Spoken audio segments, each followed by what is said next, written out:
नमस्कार दोस्तों, स्वागत है आप सभी का एग्ज़ाम ग्रिप में। तो आज हम लोग स्टार्ट करने जा रहे हैं एंशियंट हिस्ट्री का बहुत ही इम्पोर्टेंट टॉपिक जिसका नाम है वैदिक पीरियड, है ना। वैदिक पीरियड, तो इससे क्वेश्चन डायरेक्ट आपके एग्ज़ाम में बनते हैं। कैसे बनते हैं उसी को देखेंगे। तो सबसे पहले आ जाते हैं हम लोग डायरेक्ट एक पॉइंट टू पॉइंट रहेंगे जहाँ से क्वेश्चन अपना बनते हैं।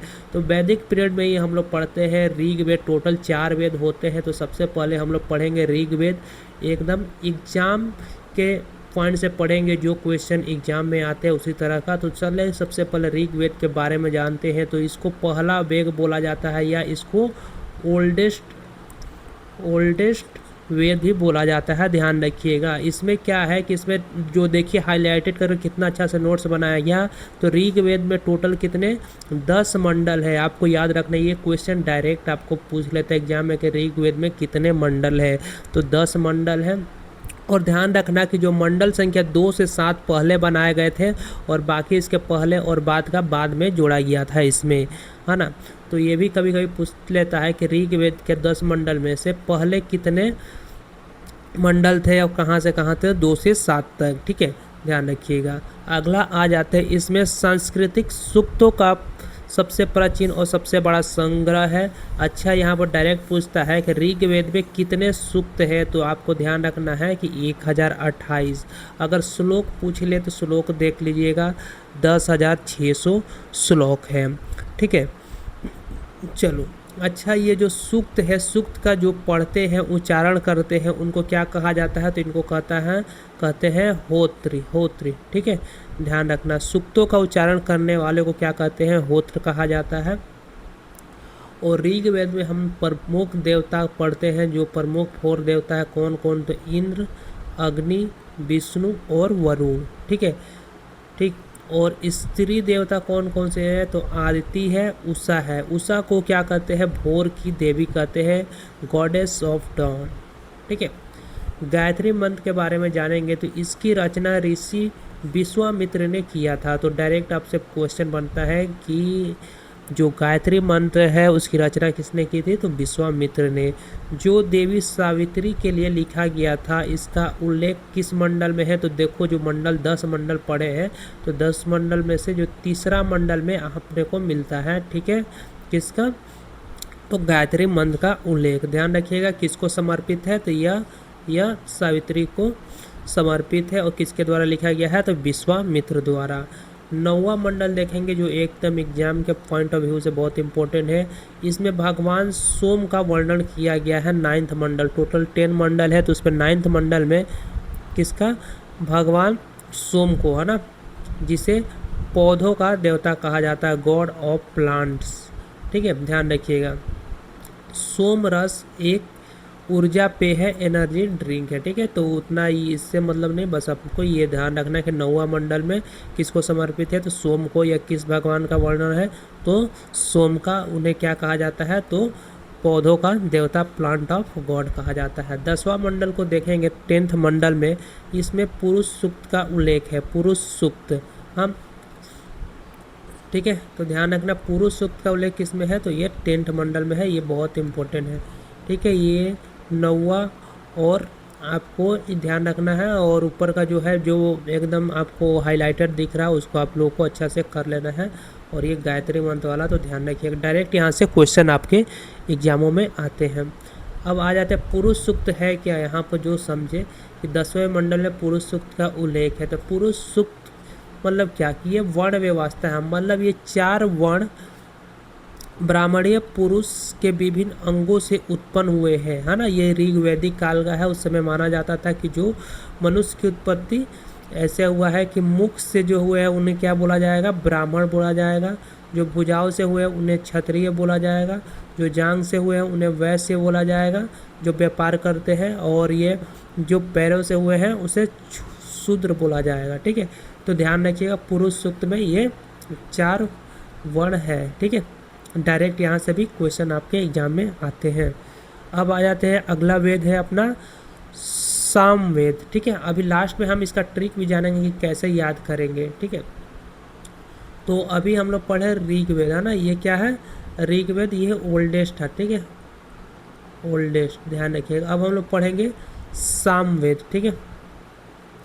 तो सामवेद, अब देखिए स से सामवेद, स से क्या हो जाएगा संगीत, तो ये किससे संबंधित है, संगीत से। यह संगीत पर प्राचीन पुस्तक है, या सबसे संगीत का जो मिला है साक्ष्य कहाँ से, सामवेद से मिलता है बोल सकते हैं, है ना। चलो, यह मंत्रों का धुन से बनी हुई है, ठीक है, सामवेद।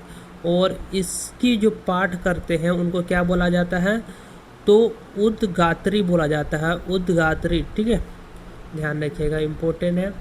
और जो ऋग्वेद का करते हैं उनको क्या बोलते हैं, तो होत्री, क्या बोलते हैं, होत्री, ठीक है, या होत्र बोल सकते हैं। यह 2 उपनिषदों में रचित है, कौन सा, तो 2 उपनिषद, छंद योग, ठीक है, और केन, है ना। तो ये किसका है, तो ये इसका 2 उपनिषद है, किसका, तो ये सामवेद का है, ठीक है, ध्यान रखना।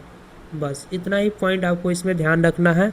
अब अगला आ जाते हैं यजुर्वेद में, ठीक है, यजुर्वेद। तो इसे यजुर्वेद को कहते हैं मंत्रों का संग्रह, है ना, क्योंकि इसमें अनुष्ठानों और बलिदानों, रिचुअल एंड सेक्रीफाइसेस का संग्रह है। यजुर्वेद का पाठ करने वाले को क्या बोलते हैं, अध्वर्यु, है ना।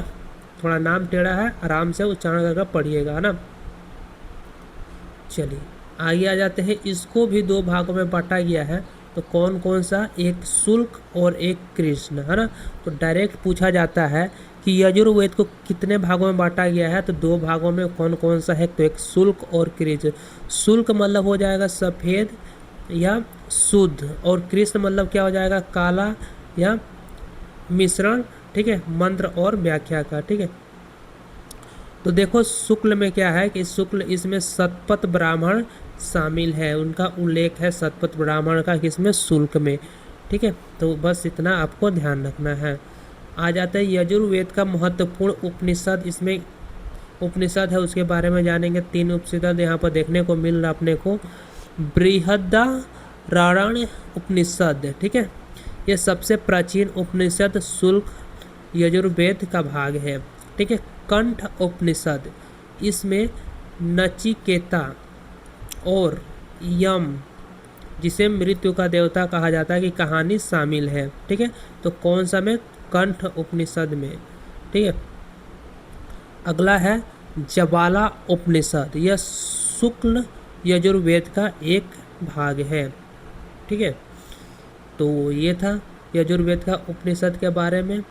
एग्जाम पॉइंट आपको क्या ध्यान रखना होगा, वेद मूर्ति देवव्रत महेश रखे, ठीक है, जानते हैं इसके बारे में, पढ़ते हैं क्या दिया हुआ कि इन्होंने शुल्क यजुर्वेद की मध्याह्नी शाखा में 2000 मंत्रों से युक्त दंड क्रम प्राणायाम को 50 दिन में पूरा किया था। तो कौन, वेद मूर्ति देवव्रत महेश ने, ठीक है। ये चलो आते हैं अगला अपना अथर्ववेद और लास्ट वेद, 4th वेद है, ठीक है। यह पूरी आत्माओं और रोगों को दूर करने के लिए जादुई सूत्र, मतलब जिसमें काला जादू का वर्णन है, तो वो कौन सा हो जाएगा, अथर्ववेद, है ना। तो ऋग्वेद, सामवेद, यजुर्वेद और ये अथर्ववेद। तो अथर्ववेद में काली जादू का उल्लेख है, ठीक है, ब्लैक मैजिक, है ना, का वर्णन है, ठीक है। इसमें टोटल कितने खंड है, तो इसमें 20 खंड है, 20 खंडों में यह विभाजित है, ठीक।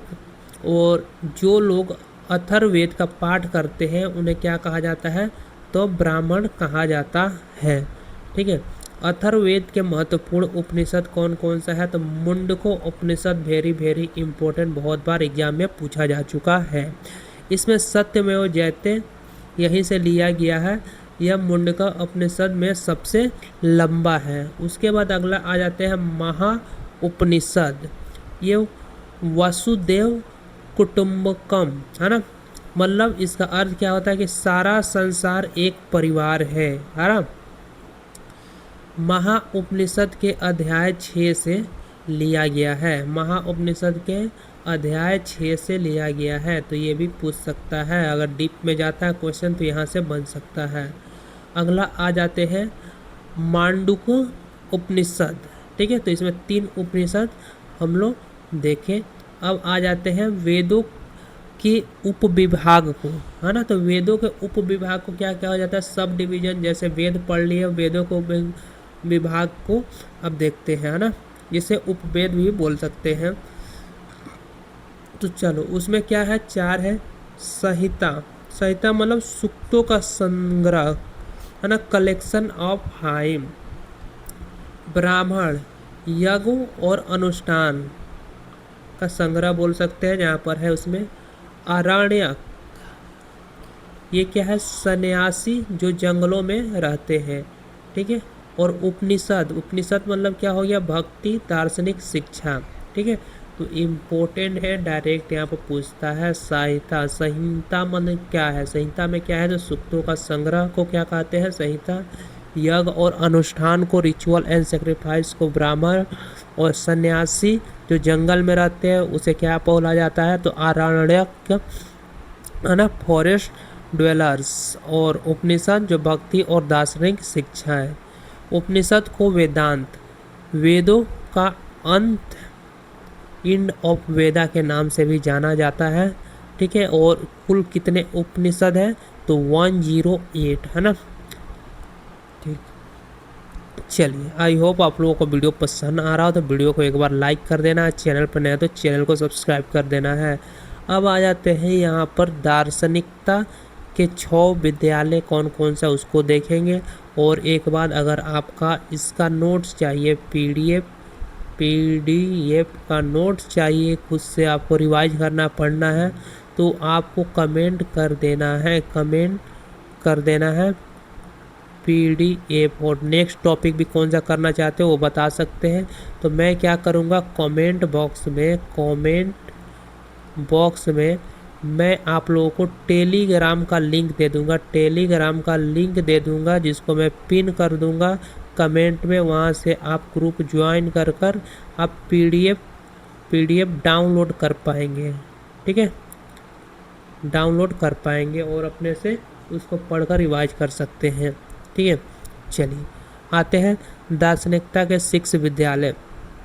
तो ये रूढ़िवादी विचारधारा है जो वेदों को समझाने का एक उपकरण है ना। तो कौन कौन सा है, चलो देखते हैं। विद्यालय या दर्शन बोल सकते हैं। तो यहाँ पर सांख्य दर्शन, यहाँ से डायरेक्ट पूछा है, सांख्य दर्शन का प्रोफाउंडर कौन है या प्रतिपादक कौन है, तो ये है कपिल मुनि, है ना, कपिल, ठीक है, ध्यान रखिएगा। तो इसका मुख्य विषय ये तो इम्पोर्टेंट नहीं है, बस ये वाला है, तो फिर भी एक बार इसको आप देख लेंगे, पढ़ लेंगे। सभी में सबसे पुराना इसमें पुरुष और प्रकृति के बारे में बताया गया है, पुरुष और प्रकृति के बारे में बताया गया सांख्य दर्शन के बारे में। न्याय दर्शन एग्जाम में आ चुका है बहुत बार। न्याय दर्शन का प्रतिपादक कौन है, तो ये गौतमी, है ना, गौतमी। इसमें तर्क और तर्क शास्त्र, है ना, लॉजिक एंड साइंटिफिक व्यू के बारे में बताया गया है। अगला आ जाते हैं वैशेषिक, है ना, तो इसका ये भी इम्पोर्टेंट है, एग्जाम में आ चुका है दोस्तों। तो इसका कौन है, तो ये कणाद, है ना, कणाद, ठीक है। ये भौतिकी और परमाणु के बारे में बताया है इसमें, ठीक है। अगला आ जाता है योग, है ना, इसका है पतंजलि, ठीक है। पतंजलि शरीर और मन के तालमेल के बारे में इसमें बताया गया है। पूर्व मीमांसा, है ना, इसका कौन है प्रतिपादक, जैमिनी।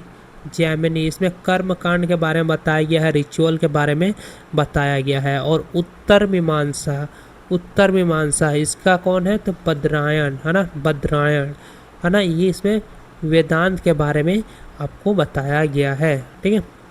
तो इम्पोर्टेंट है, सभी आपको देख लेना है, यहाँ से डायरेक्ट क्वेश्चन बनते हैं एग्जाम में, ठीक है। तो इसको स्किप मत करना बिल्कुल।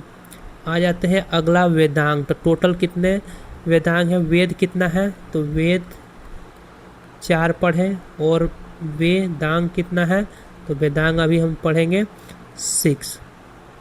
शिक्षा, है ना, तो शिक्षा जो ध्वनि विज्ञान के अध्ययन करे, फोनेटिक के बारे में बताए, साउंड के बारे में। तो शिक्षा। कल्प मतलब अनुष्ठानों का अध्ययन, मतलब रिचुअल का अध्ययन, है ना। और व्याकरण मतलब व्याकरण का अध्ययन मतलब ग्रामर है ना, लेटर को समझने का वो चीज़ है ना, तो इसको क्या बोलेंगे, व्याकरण। अगला क्या है, निरुक्ता। निरुक्ता मतलब शब्द अर्थ का अध्ययन है ना, एटमोलॉजी है ना। अब लेटर बना, लेटर से क्या बनेगा, शब्द। शब्दों को समझने के लिए क्या, निरुक्ता है ना।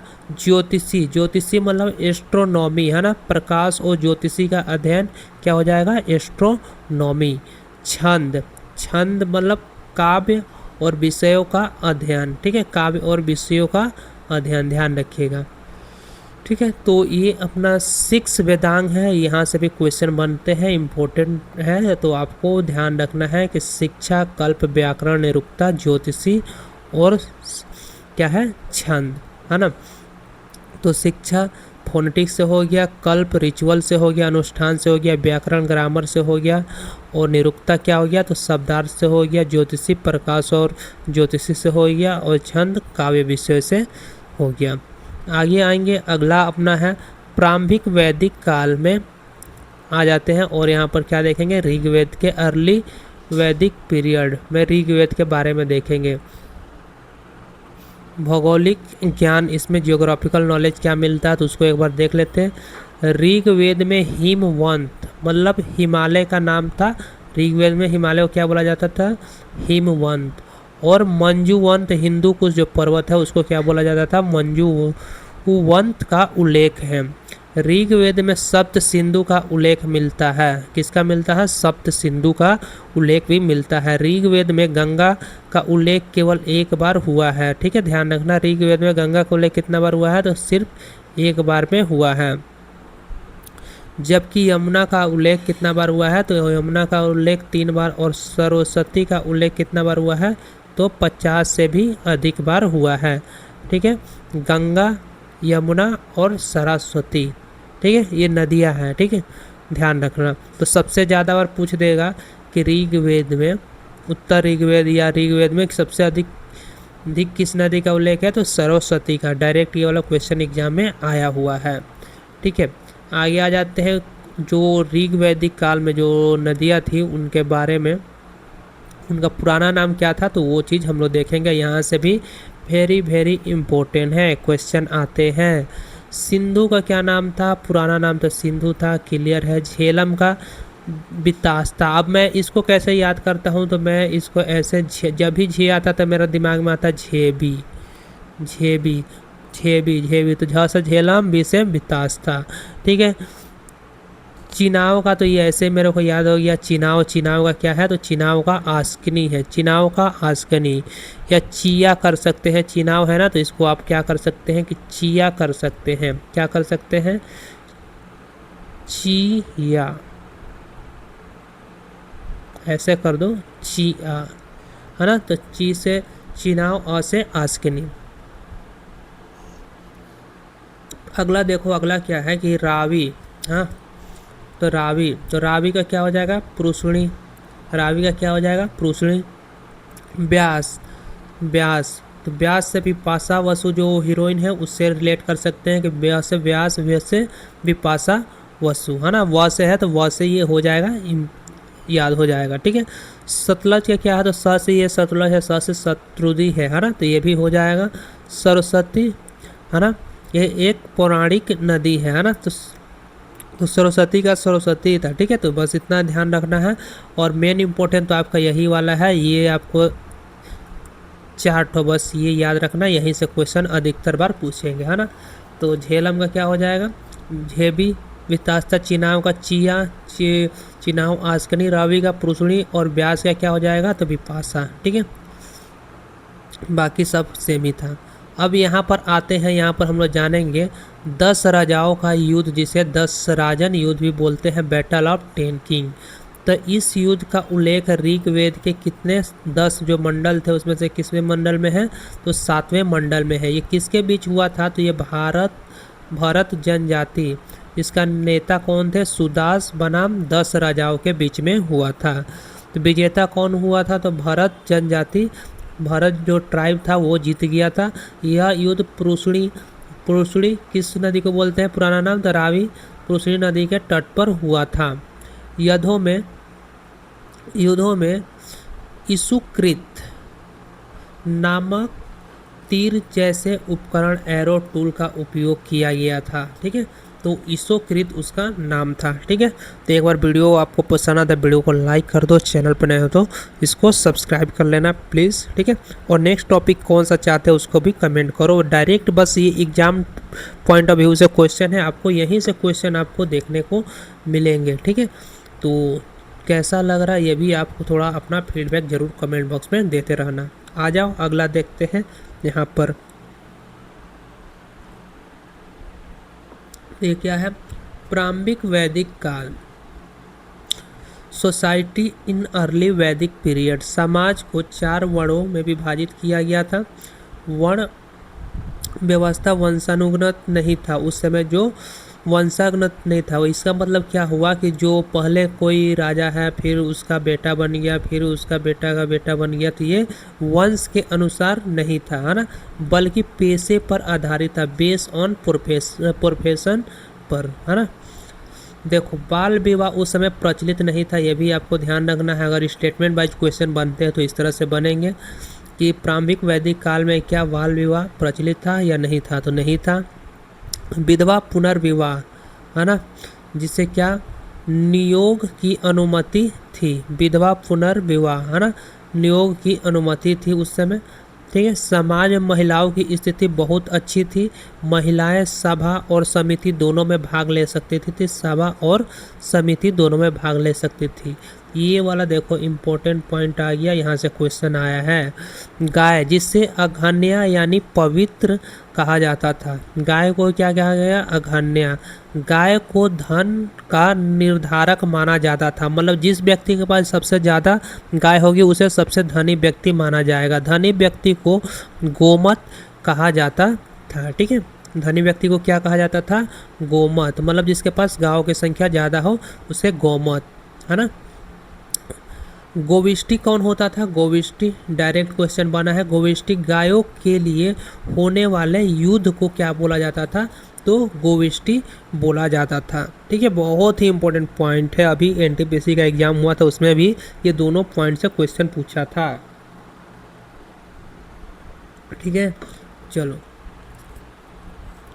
अगला क्या है कि यजमान गृहस्थ, हाउस होल्डर, है ना, यजमान गृहस्थ था और यमजान के घर में संपन्न होता था। तो ठीक है, ये उतना इम्पोर्टेंट नहीं है, अगर देखना है तो देख लो, अगर कुछ बन सकता है।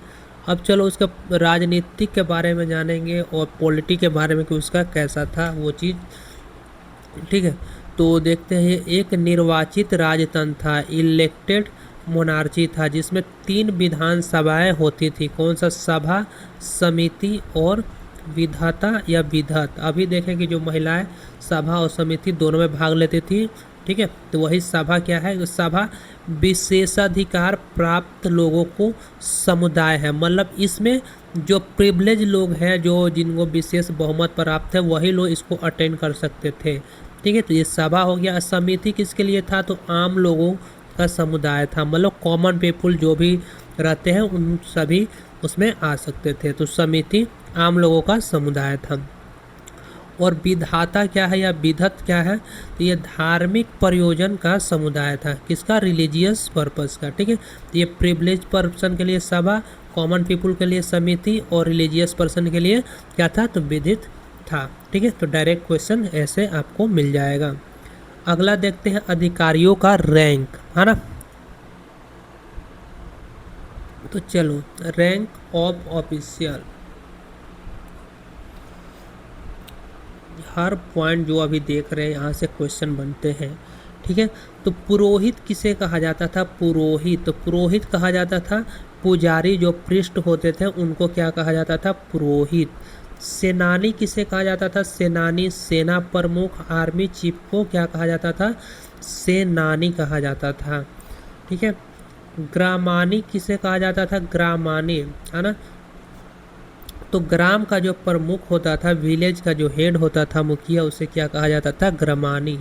राजन किसे कहा जाता था, राजन, आदिवासी प्रमुख ट्राइबल के चीफ को, है ना, ट्राइबल चीफ को राजन या राजा भी बोला जाता था पहले के समय में। ठीक है, ध्यान रखना। तो ये 3 ठो आपको ध्यान रखना है, ये भी देख लेना है। राष्ट्र की संरचना बढ़ते क्रम में सबसे पहले ग्राम, उसके बाद विश्व, उसके बाद जन, उसके बाद राष्ट्र। तो सबसे बड़ा कौन हो गया? तो राष्ट्र है ना, बढ़ते क्रम में है ना। तो ये सबसे छोटा, उसके बाद विश्व, उसके बाद जन, उसके बाद राष्ट्र है ना। चलो अब धर्म जानेंगे, रिलीजियस के बारे में जानेंगे। वैदिक काल में ऋग्वैदिक,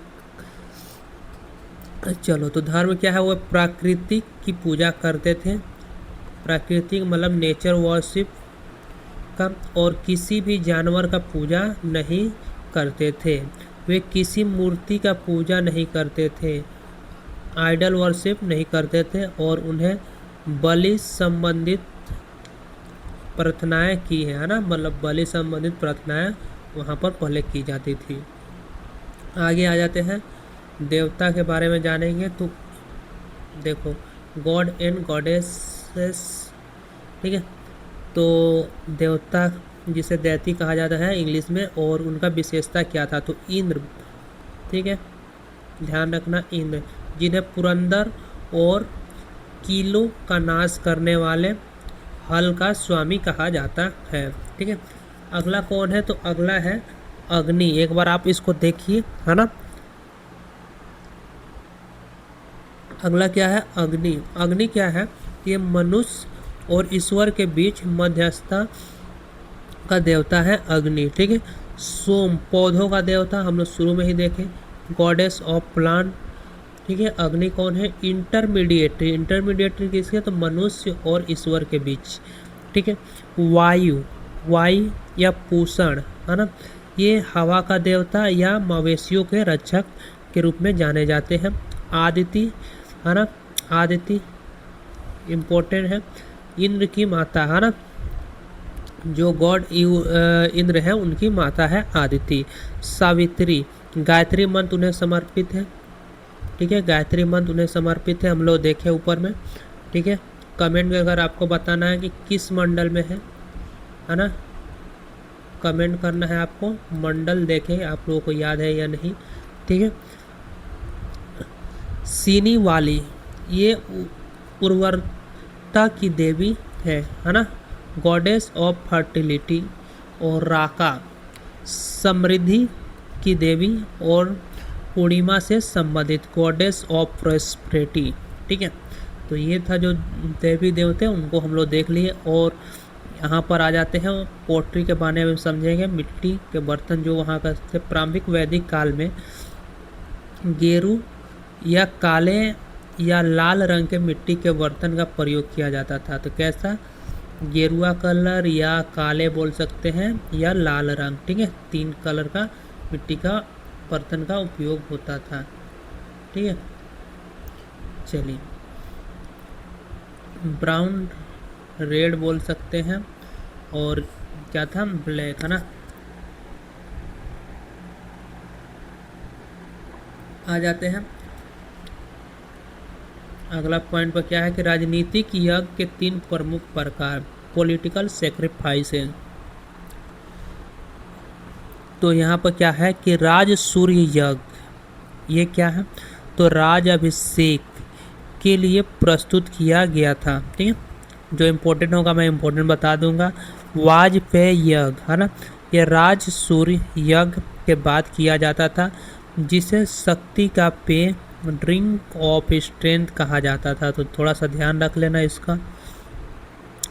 अश्वमेध यज्ञ, ये वाला इम्पोर्टेंट है। अश्वमेध यज्ञ क्षेत्रीय विस्तार के लिए प्रदर्शन किया जाता था। इसमें क्या होता था कि अश्वमेध यज्ञ में, अश्व किसको बोलते हैं?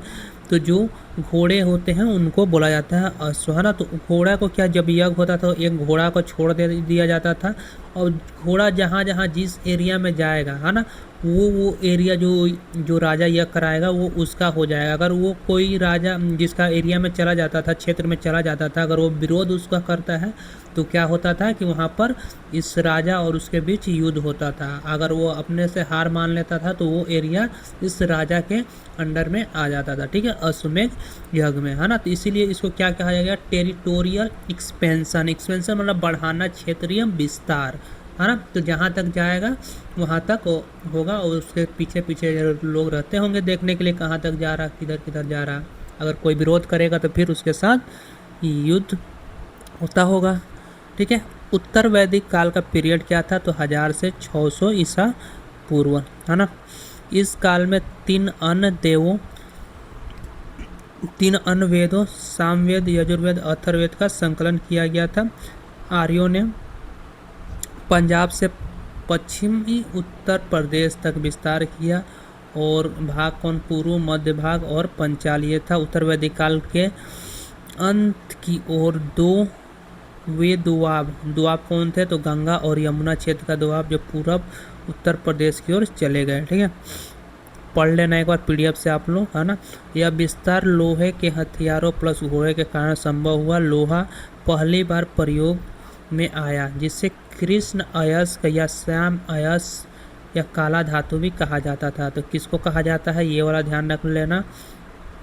ठीक है, लोहे को। अयस्क का अर्थ है धातु। ठीक है, ये तो पता ही है, आयरन ओर जिसे बोलते हैं। कृषि के बारे में जानते हैं, यहाँ पर आजीविका के प्रमुख साधन बन गए थे। राजा भी खेत में शारीरिक श्रम करता था। ठीक है, और फसल व्रीहि, है ना, जिसे चावल कहते हैं। अब ये वाला भी थोड़ा ध्यान रखना। व्रीहि जिसे चावल कहते हैं। गोधूम जिसे गेहूं कहते हैं, तो गोधूम ग से गोधूम और ग से गेहूं कनेक्ट कर पाओगे। यौ मतलब जौ, तो ये भी हो जाएगा। यौ को क्या बोला जाता है, जौ। और धान्य को क्या बोला जाता है, धान्य अनाज का एक प्रकार था। मतलब ये भी क्या है, धान एक क्या है, एक प्रकार का अनाज है। तो इसके बारे में नहीं, बस आपको भी वाला ध्यान रखना, ये चावल है ना, इसको ध्यान रखना। गोधूम मतलब गेहूँ हो गया। यौ मतलब जौ।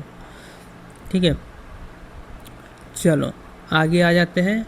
यहाँ पर समाज और वर्ण व्यवस्था कैसी थी वहाँ पर, तो यहाँ पर देख लेते हैं। बस अपना ख़त्म ही होने वाला है। वर्ण व्यवस्था कठोर और वंशानुगत हो गई थी, है ना। ये कब है, तो ये लेटर वैदिक के बारे में पढ़ रहे, ध्यान रखिएगा। उत्तर वैदिक काल,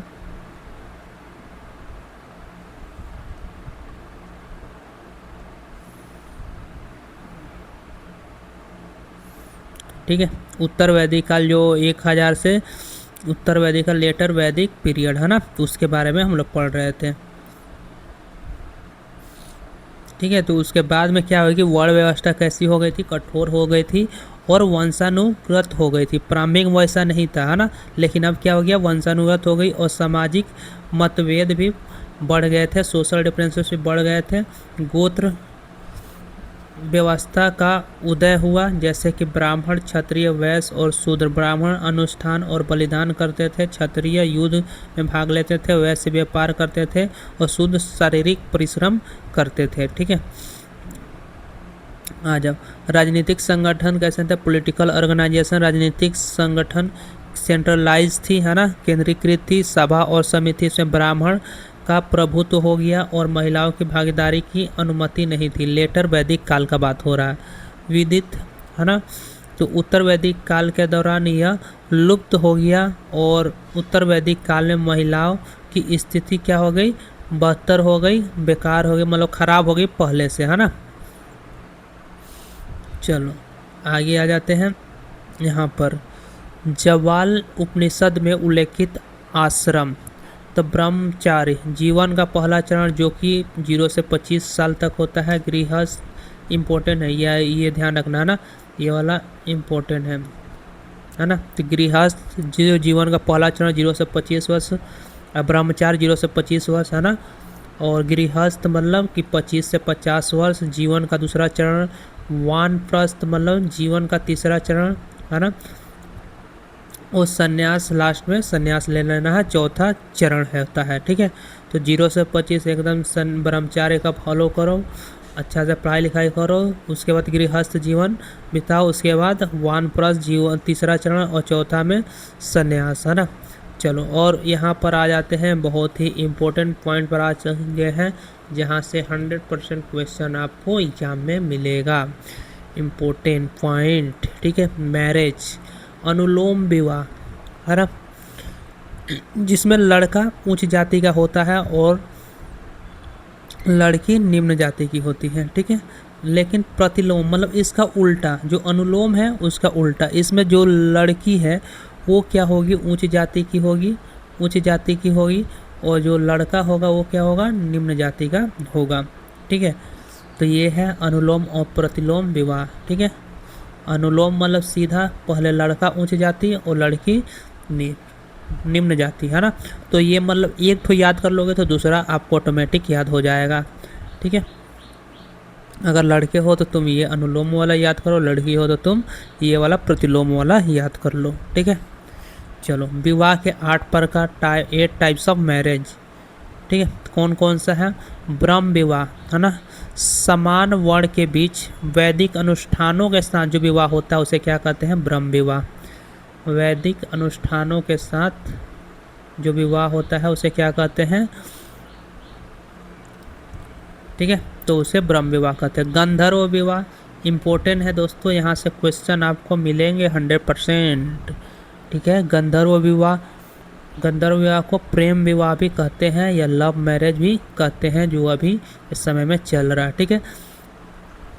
देव विवाह, देव विवाह क्या होता है, पिता अपनी बेटी को पुरोहित को दक्षिणा के रूप में देता है, तो उसे क्या कहते हैं, देव विवाह कहते हैं।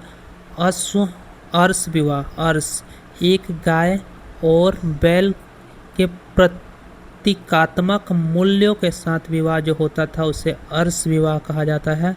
और प्रजापति विवाह, बिना दहेज का विवाह को क्या कहा जाता है, तो प्रजापति विवाह, बिना दहेज का विवाह को क्या कहा जाता है, तो प्रजापति विवाह, ठीक है। और असुर विवाह, असुर विवाह कौन है, तो ये जो खरीद के द्वारा विवाह जो किया जाता है उसे क्या कहा जाता है, तो असुर विवाह कहा जाता है, ठीक है। असुर विवाह। राक्षस विवाह क्या कहा जाता है, तो राक्षस अपहरण, एबडक्शन द्वारा, है ना, तो इसको राक्षस विवाह कहा जाता है। और पिशाच विवाह, इस प्रकार का विवाह जो लड़की होश में नहीं है उसे ज़बरदस्ती विवाह कराया जाता है, तो उसे क्या कहा जाता है, पिशाच विवाह, है ना। तो ये जितने भी है वेरी वेरी इंपॉर्टेंट है, यहाँ से मैंने क्वेश्चन बहुत बार एग्जाम में आते हुए देखा है, ठीक है। गंधर्व वाला भी आपको ध्यान रखना है, यहाँ से डायरेक्ट ये सब क्वेश्चन पूछा है मतलब, ठीक है। तो आपको सभी को कर लेना है, पढ़ लेना है, ठीक है। तो ब्रह्म विवाह किससे था, कि वैदिक अनुष्ठानों के साथ विवाह, ठीक है। चलो यहाँ पर मैं थोड़ा सा इसको हाईलाइटेड कर देता हूँ कि वैदिक अनुष्ठानों के साथ जो विवाह होता था उसे क्या कहते हैं, ब्रह्म विवाह। गंधर्व विवाह जिसे प्रेम विवाह या लव मैरिज कहा जाता है। देव विवाह, है ना, पुरोहित को दक्षिणा के रूप में जो दिया जाता है उससे देव विवाह कहता है। अर्स विवाह, अर्स मतलब एक गाय और बैल का प्रतीकात्मक मूल्यों के साथ विवाह किया जाए उसको क्या बोलता है, अर्स विवाह। प्रजापति विवाह, बिना दहेज का विवाह, ठीक है। असुर विवाह क्या, जिसे खरीद कर परचेज कर असुर। राक्षस क्या होगा, अपहरण करेगा, राक्षस क्या हो जाएगा, अपहरण। असुर मतलब जो खरीद कर और राक्षस मतलब अपहरण, ठीक है। और पिशाच क्या हो जाएगा, तो लड़की जो होश में नहीं है उसके साथ ज़बरदस्ती विवाह को क्या कहा जाएगा, तो पिशाच विवाह कहा जाएगा, ठीक है।